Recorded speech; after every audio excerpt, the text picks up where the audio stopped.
important pentru noi, căci la fizion am înțeles în sfârșit ce era calul liber. Eram cu toți studenți la UMF, ne pare rău că plecăm din UMF.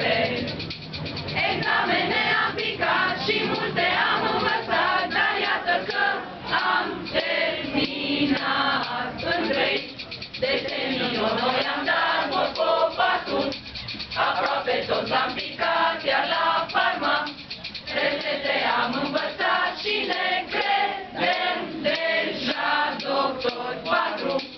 Cu cerea debutat morfopatul, încă l-aveam de luat chirurgia, ne-a cam debusolat, așteptam să vină vara. Eram cu toți studenți la UMF, ne pare rău că plecăm din UMF. Examene am picat și multe am învățat, dar iată că am terminat 5-uri.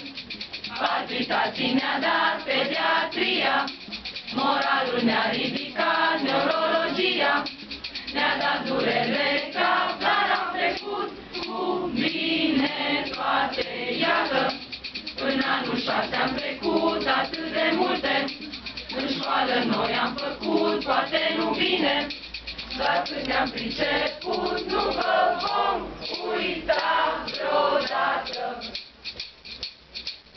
Eram cu toți studenți la UMF, ne pare rău că plecăm din UMF.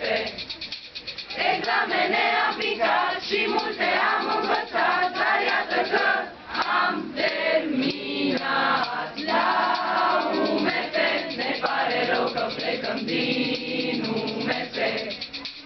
Examene am picat și multe